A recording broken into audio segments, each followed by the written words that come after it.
You know you need to disconnect from social media, but every time you try, you're back on it within a few hours. You delete the app and you re-download it the same day. And you often tell yourself that you will just check it for 5 minutes, however, an hour passes by. But I need you to understand, you are not weak, nor are you undisciplined. You are just trying to quit social media without an actual strategy. Social media has spent years training your brain that you need it. And that is something that you cannot undo overnight. But you can disconnect intentionally, strategically, and permanently. So I'm going to help you with that so that you do not feel guilt or relapse and not lose your mind in the process. However, before we dig into everything, let's go ahead and, roll the introduction.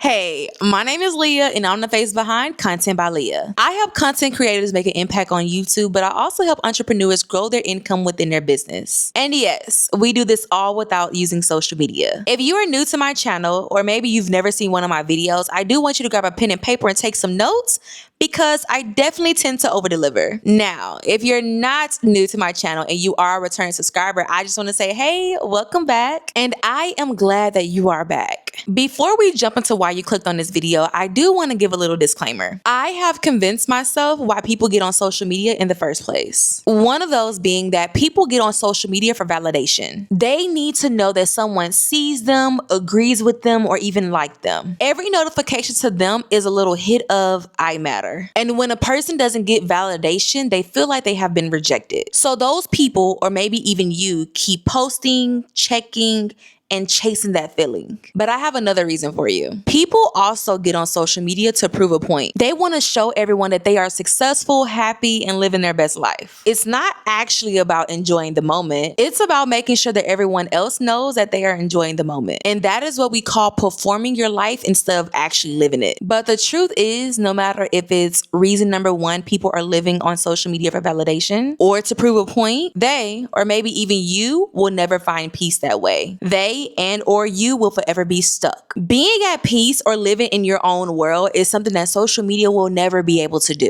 Social media thrives in chaos, comparison, constant connection, as well as changes. Peace requires the absolute opposite: stillness, awareness, and disconnection from the noise. So let's actually talk about disconnecting in ways that actually work. Step number one, limit the time that you spend on your phone. This is your first line of defense.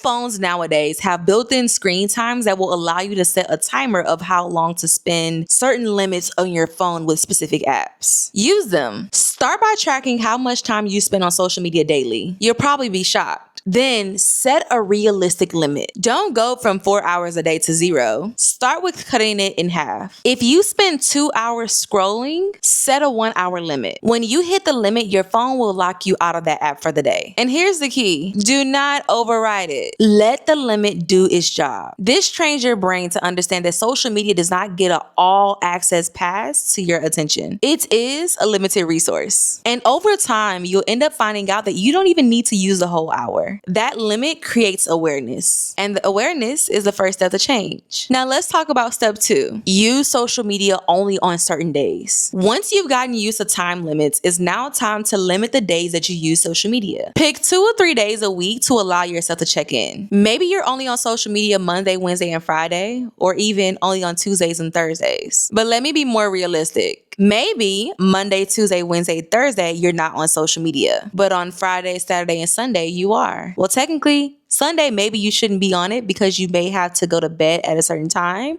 to prepare for Monday. Anywho, you get what I'm saying. Pick certain days and the other days you're off. This does 2 things. First, it breaks the daily habit. Social media loses its grip to you when it's no longer part of your routine. Second, it forces you to be more intentional. When you only have access a few days a week, you're not mindlessly scrolling. You're checking for a specific reason and you're getting off. Also, you start to notice something. The days that you are not on social media, you feel lighter. You become more present, you become more productive, and that feeling becomes addictive in the best ways. You start choosing peace over post, and that's when the shift happens. So let's move on to step 3. Switch your phone to black and white mode. This one Sounds simple, but it's actually very effective. Social media apps are designed with bright, colorful interfaces because color actually triggers the dopamine. It makes everything feel exciting, more engaging, and more worth your attention. But when you switch your phone to grayscale, which is the black and white mode, social media becomes boring. Suddenly, those vibrant photos and eye-catching videos, along with the curated feeds, are just different shades of gray. It's not exciting, nor is it stimulating, and your brain stops craving it the same way. Now, you can usually find this setting under the accessibility settings in your phone. Turn it on and watch how your desire to scroll will literally drop. You'll open the app and see dull, colorless posts and ask yourself, why am I even here? And that's the point. You are removing the digital reward that keeps you hooked. Now, the last and final step. Step number 4, delete the apps one at a time. Don't try to delete everything at once. That's how you'll set yourself up to fail. Instead, delete one app at a time to give yourself time to adjust. Delete the app that drains you the most. And what I mean by that, I'm referring to the app that makes you feel worse after using it. Delete it. Don't just log out. Delete it completely. For the next week, you may get an urge to open it, and you have to realize what triggers urge that. Is it boredom? Is it anxiety? Or is it a habit? Then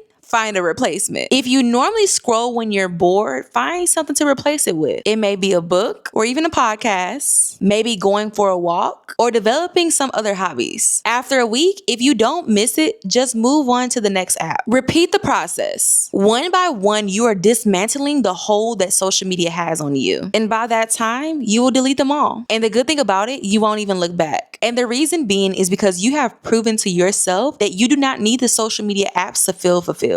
I want you to understand that life is so much more different when you're on YouTube instead of social media. Now, I forgot to mention at the beginning of this video that I am here to hold your hand and hold you accountable. In no way, shape, or form am I meant to make you feel any type of way. I just want you to understand that you deserve so much better. And with that being said, that's the reason that I'm here. I don't just call myself the YouTube accountability partner. I am the YouTube accountability partner. So no matter if you're a content creator or entrepreneur, I'm here to help you. The biggest thing here is I want you to be intentional. So because of that, down below in the comments section, I have left an accountability corner for you to join. It's full of resources that are available to you. And now outside of that, in the description box, I do have timestamps so that just in case if you missed something of what I said, you're able to go back and watch it. I pretty much make it easier for you to click the timestamp to take you to where you need to go to get the information you need to get. Yes, we're being intentional. So I hope you learned a lot from this video, but of course, share your thoughts with me down below in the comment section as well. However, there are people who need to hear and see this video, so I do have to edit it and get it uploaded on YouTube. Well, by that time, you'll already be watching it. However, with that being said, don't forget to like, comment, subscribe, and hit the notification bell below so that you're notified every time your girl Leea, posts a video. So with that being said, my name is Leea, on the face behind Content by Leea, and I'll see you next time.